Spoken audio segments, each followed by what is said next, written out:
नहमदुहु व नुसल्ली अला रसूलिहिल करीम अम्मा बअद फ़अऊज़ु बिल्लाहि मिनश शैतानिर रजीम बिस्मिल्लाहिर रहमानिर रहीम। हम सूरह अनफाल का मुताला कर रहे हैं। इसी ज़मन में हम ग़ज़वे बदर के कुछ चीदा हालात के ऊपर नज़र डालेंगे। अहले इस्लाम की मदीना में हिजरत के बाद भी मुशरिकीन मक्का की इस्लाम दुश्मनी में कमी नहीं आई थी, बल्कि मुसलमानों को नुकसान ज़िक पहुंचाने के लिए हमेशा मौके की तलाश में रहते थे। इससे पहले जबकि कुछ मुसलमान हबशा की जानिब हिजरत कर गए तो उस मौका पर भी कुफार ने अपने आदमी शाह हबशा के पास भेजे और उसको बदजन करने की कोशिश की थी। कुछ तोहफे तहाइफ भी भेजे, लेकिन उनकी दाल वहां न गली। इसी तरह वह अहले मदीना को भी हरासा करते रहते थे कि तुमने मुसलमानों को पनाह दी है, लिहाजा हम मुसलमानों के साथ तुम्हें भी नेस्त नाबूद कर देंगे। कुफार मक्का ने यहूदियों के साथ मिलकर भी मुसलमानों के खिलाफ कई एक साजिशें की, मगर कामयाब न हो सके। बहरहाल मुशरिकीन अहले इस्लाम को मदीना में सुकून और चैन की जिंदगी बसर नहीं करने देते थे, बल्कि हम वक्त डराते और धमकाते रहते थे। इन हालात में मुसलमान भी अपने दिफा और कुफार पर ज़र्ब लगाने के मंसूबे बनाते रहते थे। मक्के के जो तुजार थे उनका ये मामूल था कि वह सर्दी के मौसम में यमन जैसे गर्म इलाके की तरफ तिजारत के लिए रवाना हो जाते और गर्मियों में शाम और फलस्तीन जैसे सर्द इलाकों का सफर इख्तियार किया करते थे। इस दौरान मुशरिकीन मक्का ने 50,000 दीनार के तजारती सामान के साथ एक काफिला शाम की तरफ रवाना किया। इब्न आमिर के बयान के मुताबिक वाक़या यह है कि रसूलुल्लाह सल्लल्लाहु अलैहि वसल्लम को मदीना मुनव्वरा में यह खबर मिली कि अबू सुफियान एक तिजारती काफिला के साथ मुल्क शाम से माली तिजारत लेकर मक्का मुअज़्ज़मा की तरफ जा रहे हैं और इस तिजारत में मक्का के तमाम कुरैशी शरीक हैं। इब्न उक़बा के बयान के मुताबिक मक्का का कोई कुरैशी मर्द या औरत बाकी न था जिसका इसमें हिस्सा न हो। अगर किसी के पास सिर्फ एक मिस्काल सोना भी था, यानी 4.5 माशे, तो उसने इसमें अपना हिस्सा डाल दिया और काफिले का पूरा सरमाया लगभग 50,000 अशरफी या दीनार बन गया था। दीनार सोने का सिक्का है जो 4.5 माशे का होता है। सोने के मौजूदा भाव के हिसाब से उसकी कीमत 52 रुपया और पूरे सरमाया की कीमत 26 लाख रुपया बनती है और 1400 बरस पहले के 26 लाख आज के 26 करोड़ से भी बहुत ज़ायद की हैसियत रखते थे। इस तजारती काफिले की हिफाजत और कारोबार के लिए कुरैश के 70 जवान और सरदार साथ थे, जिससे मालूम हुआ कि ये तजारती काफिला दर हकीकत कुरैश मक्का की एक तजारती कंपनी थी। इस काफिले में कुरैश के 40 सवार कुरैश के सरदारों में से थे, जिनमें उमर बिन अल-आस और मुखज़मा बिन नौफल खास तौर पर से काबिल जिक्र हैं। और ये भी मालूम है कि कुरैश की सबसे बड़ी ताकत उनकी यही तिजारत और तजारती सरमाया था, यानी जिसके बल पर उन्होंने रसूलुल्लाह सल्लल्लाहु अलैहि वसल्लम और आपके साथियों को तंग करके मक्का छोड़ने पर मजबूर कर दिया था। इस वक्त जब रसूलुल्लाह सल्लल्लाहु अलैहि वसल्लम को सफर शाम से इस काफिला की वापसी की इत्तला मिली तो आपकी राय हुई कि इस वक्त इस काफिले का मुकाबला करके कुरैश की ताकत तोड़ देने का बेहतरीन मौका है। आपने सहाबा कराम रज़ियल्लाहु अजमाइन से मशवरा फरमाया तो रमजान का महीना था, पहले से किसी जंग की तैयारी न थी। बाज हजरात ने तो चुस्ती और हिम्मत का मुजाहिरा किया, कुछ ने पसोपेश से काम लिया। आपने भी सब पर इस जिहाद की शिरकत को लाजिम न करार दिया, बल्कि ये हुक्म दिया कि जिन लोगों के पास सवारियां मौजूद हैं वो हमारे साथ चलें। इस वक्त बहुत से आदमी जहाद में जाने से रुक गए और जो लोग जाना चाहते थे उनके पास सवारियां देहात में थीं। उन्होंने इजाजत चाही कि हम अपनी सवारियां ले आएं तो साथ चलें, मगर वक्त इतने इंतजार का न था, इसलिए ये हुक्म हुआ कि जिनके पास इस वक्त मौजूद हैं सवारियां वो चल पड़ें।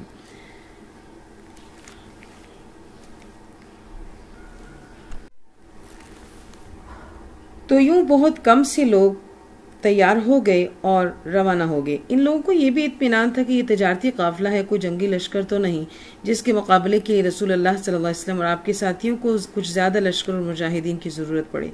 इसलिए सहाबा कराम की बहुत बड़ी तादाद इस जिहाद में शरीक न हुई। प्यारे नबी सल्लल्लाहु अलैहि वसल्लम ने बेसुकिया पर पहुंचकर कैस बिन सअसा रज़ियल्लाहु को हुक्म दिया कि लश्कर को शुमार करें। जब उन्होंने काउंट किया तो 313 हज़रात की तादाद बनी, बाज के नजदीक 319।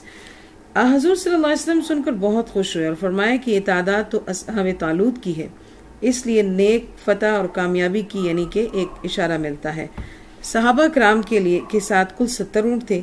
हर 3 आदमी के लिए एक ऊँट था जिस पर वो बारी बारी सवार होते थे। खुद रसूलुल्लाह सल्लल्लाहु अलैहि वसल्लम के साथ भी 2 हज़रात एक ऊँट के शरीक थे, अबू लुबाबा रजी अल्लाह और हज़रत अली रजी अल्लाह। जब आपकी बारी पैदल चलने की आती तो यह हजरात अर्ज करते कि आप सवार रहें, हम आपके बदले पैदल चलेंगे। रहमतुल लिल आलमीन की तरफ से ये जवाब मिलता कि ना तो तुम मुझसे ज्यादा कवी हो और ना मैं आखिरत के सवाब से मुस्तगनी हूँ। अपने सवाब का मौका तुम्हें दे दूं, इसलिए अपनी बारी में हुज़ूर सल्लल्लाहु अलैहि वसल्लम पैदल ही चलते थे। दूसरी तरफ किसी शख्स ने मुल्क शाम के मशहूर मकाम ऐन ज़ुर्क़ा पर पहुंचकर काफिला अबू सुफियान को ये खबर दी कि रसूलुल्लाह सल्लल्लाहु अलैहि वसल्लम इनके काफिला के इंतजार में हैं, इनका ताक़ुब करेंगे। अबू सुफियान ने एहतियाती तदाबीर इख्तियार की। जब ये काफिला हुदूद हिजाज में दाखिल हुआ तो उसने अपने एक होशियार मुस्तैद आदमी को कुछ उजरत देकर मक्का रवाना कर दिया कि वो तेज रफ्तारी के साथ मक्का पहुंचे जल्द से जल्द और वहां जाकर ये खबर पहुंचा दे कि काफिला को सहाबा कराम से खतरा लाहक है।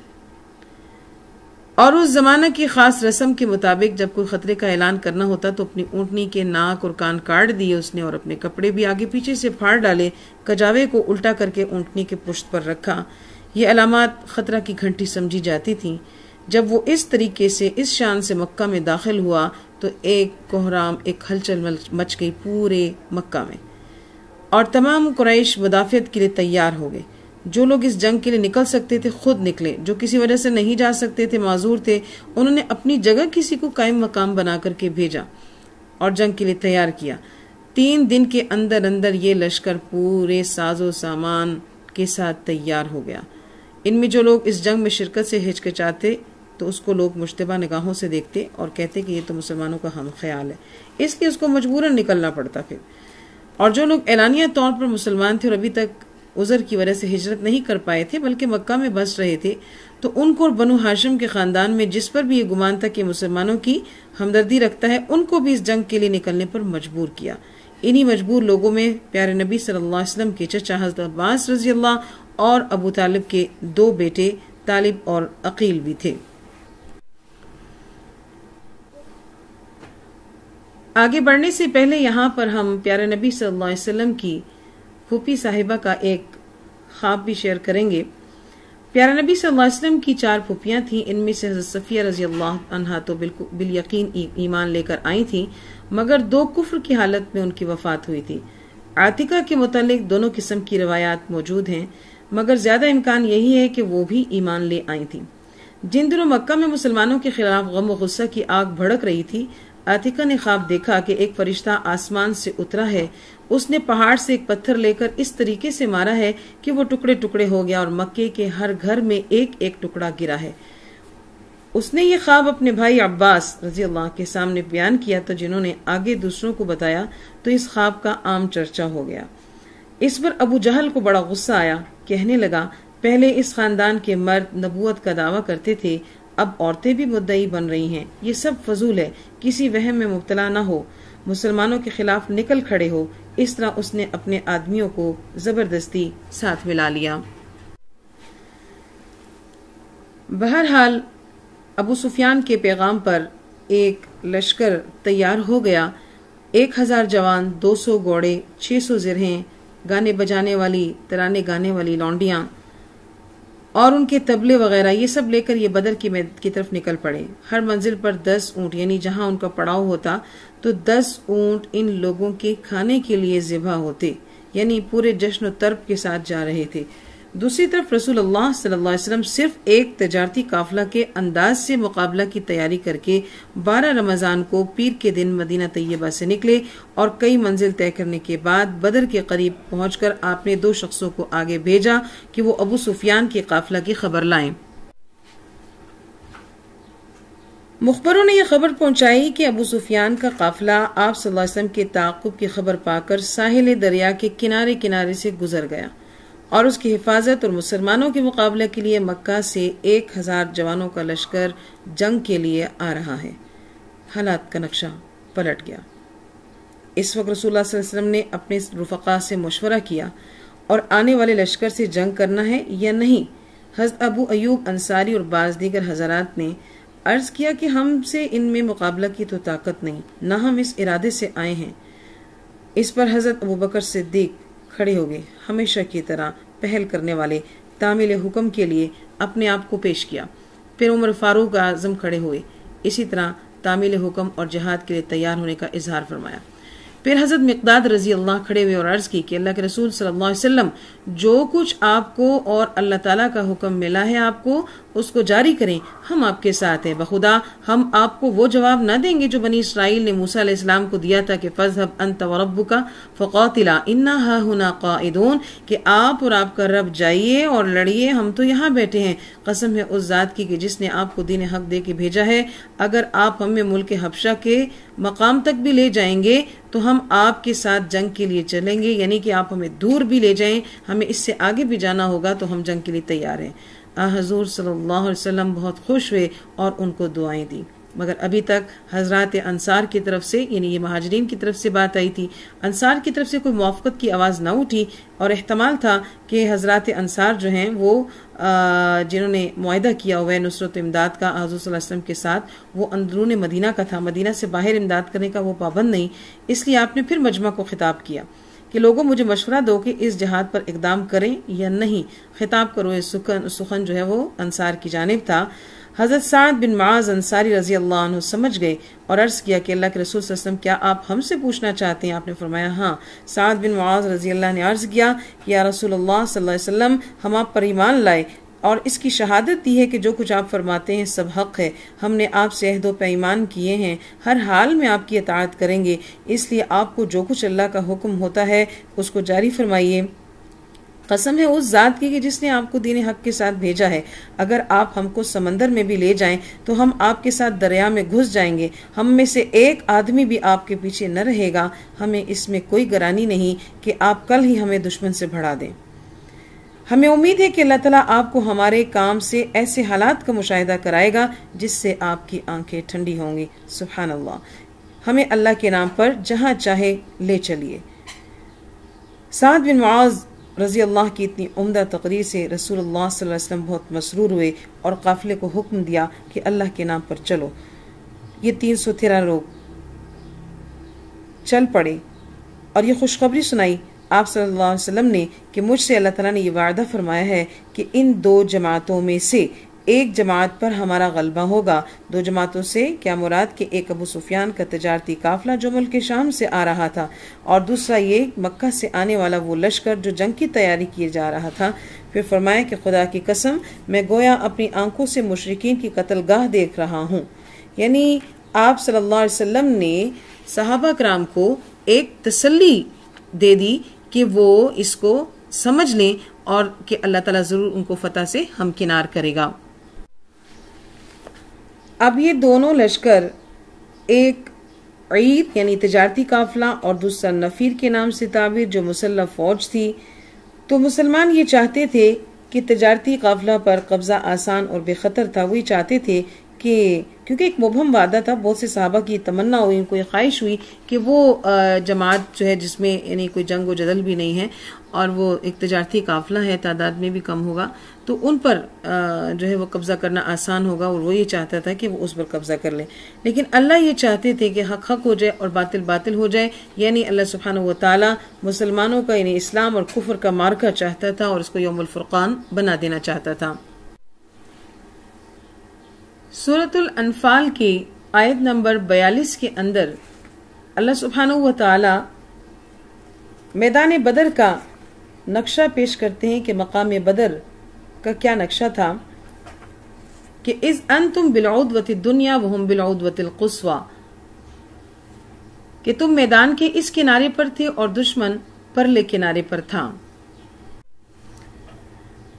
यहां पर हमें ये बात ज़हन में रखनी है कि मैदान के एक किनारे पर और काफिर दूसरे किनारे पर, दरअसल वर्रकबु अस्फल मिनकुम भी, कि इस दौरान काफिला जो है वो नीचे उतर गया था, यानी साहिल समुद्र की तरफ चला गया था। जैसे कि इससे पहले भी बात हुई कि ये बाकायदा कोई प्लानिंग के साथ जंग नहीं थी। ये जंग बदर की जो वजह बनी थी वो तजारती काफिला था। तो कुरैश मक्का का जो तजारती काफिला शाम से वापस आ रहा था, तो मुसलमानों ने उसको पकड़ने की कोशिश की। तो काफिला के सरदार अबू सुफियान को उनके मंसूबे का इल्म हुआ, तो उसने एक तेज रफ्तार सवार मक्के भेजकर इमदाद तलब की थी। और इस तरह मुसलमानों का लश्कर तजारती काफिले के ताक़ुब में निकला था, जबकि लश्करी कुफार काफिले को बचाने के इरादे से निकला था। और मगर अल्लाह की यहाँ पर हिकमत और ही थी, और दोनों लश्कर मकाम बदर पर इत्तफाकन इकट्ठे हो गए। और इब्तदा में जंग का इरादा किसी भी फरीक का नहीं था। मुसलमान तो इस इरादे से बिल्कुल भी नहीं निकले थे। यही वजह थी कि इनके पास तो ना आम साजो सामान था, ना ही आलाते ज़रब हर्ब वगैरह थे। कुफ्र और इस्लाम का ये पहला मार्का ठन गया, तो कुफारे मक्का का लश्कर पहले पहुंचकर एक ऐसे मकाम पर पड़ाव डाल चुका था जो ऊंचाई पर था। पानी उसके करीब था। हुज़ूर सल्लल्लाहु अलैहि वसल्लम और सहाबा कराम उस जगह पहुंचे तो वादी के निचले हिस्से में जगह मिली। कुरान करीम ने इस मैदान जंग का नक्शा इस आयत में जो बयान किया है वो यही है कि जिस जगह पहुंचकर रसूलुल्लाह सल्लल्लाहु अलैहि वसल्लम ने अव्वल क़याम फरमाया, उस मकाम के वाकिफकार हजरत खुबाब बिन मंजर ने इसको जंगी एतबार से नामुनासिब समझ के अर्ज की कि या रसूलुल्लाह सल्लल्लाहु अलैहि वसल्लम, जो मकाम आपने इख्तियार फरमाया है ये अल्लाह तआला का हुक्म से है या हमें कोई इख्तियार है या महज राय और मसलहत के पेश नज़र इख्तियार फरमाया? आपने इरशाद फरमाया कि नहीं, ये कोई हुक्म खुदाबंदी नहीं, इसमें तगय्युर और तबदल किया जा सकता है।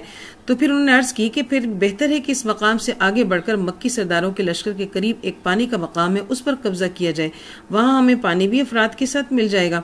हुज़ूर सल्लल्लाहु अलैहि वसल्लम ने उनका मशवरा कबूल फरमाया और वहां जाकर पानी पर कब्जा किया और एक हौज़ पानी के लिए बनाकर उसमें पानी का जखीरा जमा किया।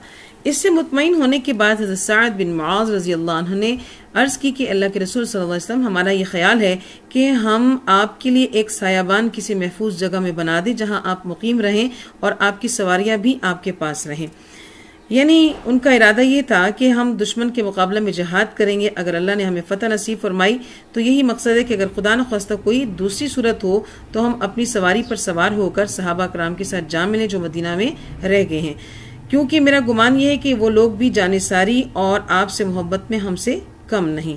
अगर आपको उनको आपके निकलने के वक्त ख्याल होता कि आपको एक मुसल्लह लश्कर से मुकाबला होगा तो उनमें से कोई भी पीछे नहीं रहता।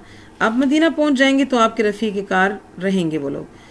प्यारे नबी सल्लल्लाहु अलैहि वसल्लम ने इस जाम बजाना और इस पेशकश पर उनको दुआएं दी और एक मुख्तसर सा सायाबान आपके लिए बना दिया गया, जिसमें आप सल्लल्लाहु अलैहि वसल्लम ने वहाँ पे पड़ाव इख्तियार किया और हज़रत अबू बकर सिद्दीक़ के सिवा कोई और नहीं था वहाँ पर आपके साथ। हज़रत मुआज़ रज़ियल्लाहु दरवाज़ा पर हिफाजत के लिए तलवार लिए खड़े थे।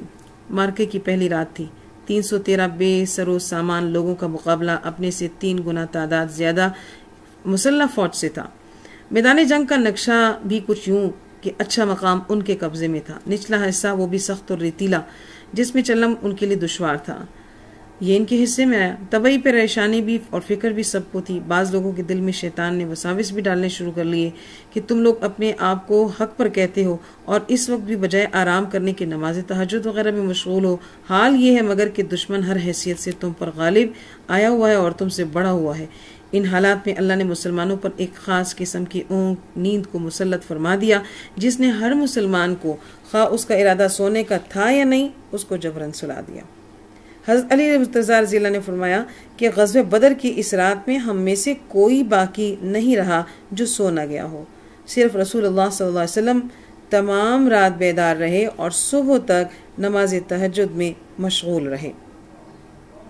रसूलुल्लाह सल्लल्लाहु अलैहि वसल्लम इस रात में अपनी साहिबान के अंदर नमाज तहज्जुद में मशगूल थे। आपको भी किसी कदर ऊँग आ गई, मगर फौरन ही हंसते हुए बेदार होकर फरमाया, ए अबू बकर, खुशखबरी सुनो, ये जिब्रील अलैहिस्सलाम टीला के करीब खड़े हैं। और ये कहकर आप साहिबान से बाहर तशरीफ ले आए, ये आयत पढ़ते हुए कि सयुहज़मुल जम व युवल्लून अद-दुबुर, यानी अनकरीब दुश्मन की जमात हार जाएगी और पीठ फेर कर भागेगी। बाज़ रवायात ये भी कहती हैं कि आपने बाहर निकलकर मुख्तलिफ जगहों की तरफ इशारा करके फरमाया कि अबू जहल की कत्लगाह है, ये फलां की है और ये फलां की। फिर ठीक इसी तरह के वाक़यात पेश आए। ग़ज़वे बदर में थकान और परेशानी दूर करने के लिए अल्लाह ने मुसलमानों के ऊपर एक खास नींद मुसल्लत फरमाई थी। और दूसरी नेमत मुसलमानों को इस रात पे ये मिल गई कि बारिश हो गई, जिसने मैदान जंग का नक्शा ही पलट दिया। कुरैशी लश्कर ने जिस जगह पर कब्जा किया वहां तो बारिश बहुत तेज आई। मैदान में दलदल, चूंकि वहां वो रेतीला इलाका नहीं था, वो खुश्क इलाका था, तो वहां पे दलदल हो गया, चलना मुश्किल हो गया। जहां आप और आपके सहाबा कराम मुकीम थे, रेत की वजह से पहले चलना मुश्किल था, लेकिन जब बारिश हुई तो रेत जो है उसने पानी ने रेत को जमा दिया और मैदान बहुत हमवार और खुशगवार बना दिया। और तीसरी नेमत यह हुई कि अल्लाह ने फरिश्ते मुसलमानों की इमदाद के लिए जो भेजे थे, उनको खिताब करके फरमाया था कि मैं तुम्हारे साथ हूं और तुम ईमान वालों की हिम्मत बढ़ाना। अभी कुफार के दिलों में, और मैं जो हूं कुफार के दिलों में रोब डाले देता हूं, और तुम कुफार की गर्दनों पर, उनके पोर पोर पर मारो, जरब लगाओ।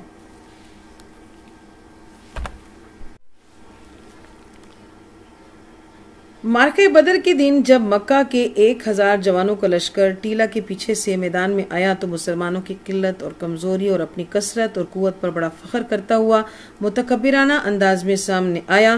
तो उस वक्त रसूलुल्लाह सल्लल्लाहु अलैहि वसल्लम ने दुआ फरमाई कि या अल्लाह, ये तेरे झुटलाने वाले कुरैश फख्र और तकब्बुर के साथ आ रहे हैं, आपने जो फतह का वादा मुझसे फरमाया था इसको जल्द पूरा फरमा दे। जिब्रील अमीन नाजिल हुए और अर्ज किया कि आप एक मुट्ठी खाक लेकर दुश्मन के लश्कर की तरफ फेंक दीजिए। आपने ऐसा ही किया। हज़रत सल्लल्लाहु अलैहि वसल्लम ने 3 मरतबा मट्टी और कंकरों की मुट्ठी भरी और लश्कर के दाहिने हिस्से पर और दूसरी बाइने हिस्से पर और तीसरी सामने की जानिब फेंकी, जिसका नतीजा ये हुआ कि उस मुट्ठी भर कंकरियों को कुदरत ने मौजज़ाना अंदाज में इस तरह से फैला दिया कि मुखालिफ लश्कर का कोई आदमी बाकी न रहा कि जिसके आंखों और चेहरे पर ये धूल और कंकरियां ना पहुंची हों। इसके नतीजे में पूरे लश्कर में भगदड़ मच गई और मुसलमानों ने इनका ताक़ुब किया। फरिश्ते अलग इनके साथ शरीके क़िताल थे। बिलाखिर कुछ लोग मुखालिफ फरीक के कत्ल हुए, कुछ गिरफ्तार हो गए और बाकी भाग गए। मैदान मुसलमानों के हाथ आ गया। एक ना उम्मीदी और एक मायूसी का आलम था। इस वक्त में जब फतेह अजीम मुसलमानों को हासिल हो गई, मैदान जंग से वापस आते हैं आपस में गुफ्तगुएं शुरू हुई। सहाबा कराम ने अपनी अपनी बातें, अपने अपने कारनामे एक दूसरे को जब बयान करने लगे तो आयत नाजिल हुई कि फलम तख्तुलूहुम वलाकिन अल्लाह क़तलहुम, कि जिसमें उनको ये हिदायत दी गई कि अपने सही अमल पर नाज़ा नहीं हो जाइएगा।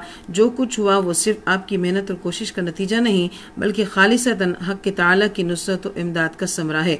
जो दुश्मन तुम्हारे हाथों कत्ल हुए हैं उनको भी दरअसल तुमने कत्ल नहीं किया, बल्कि अल्लाह ताला ने कत्ल किया है। और रसूलुल्लाह सल्लल्लाहु अलैहि वसल्लम को खिताब करके इरशाद हुआ कि वमा रमैत इज़ रमैत वलाकिन अल्लाह रमा, ये जो आपने मुट्ठी भर कंकरियां फेंकी दर हकीकत आपने नहीं फेंकी, अल्लाह ने फेंकी थी। मतलब ये है कि फेंकने का नतीजा दुश्मन दुश्मन के हर फर्द की आंखों में पहुंचाना, उनमें भगदड़ को मचवाना, ये सूरत हाल अल्लाह की कुदरत कामला के जरिए ही हुई। ग़ज़वे बदर को यौमुल फुरकान के नाम से मौसूम किया है। फुरकान के मायने फर्क कर देने वाली, फासला पैदा कर देने वाली, यानी हक और नाहक के दरमियान फर्क वाज़ेह कर देता है। जो अल्लाह ताला की मदद को भी फुरकान कहा जाता है, क्योंकि उसके जरिए अहले हक को फतह और उसके मुखालिफ को शिकस्त होकर हक व बातिल का फर्क वाज़ेह हो जाता है। इसीलिए कुरान करीम में इस मानी के लिए ग़ज़वे बदर को यौमुल फुरकान के नाम से मौसूम किया गया है। अल्लाहुम्मा फ़क़्हिना फ़िद्दीन व आखिरु दावाना अनिल हम्दुलिल्लाहि रब्बिल आलमीन।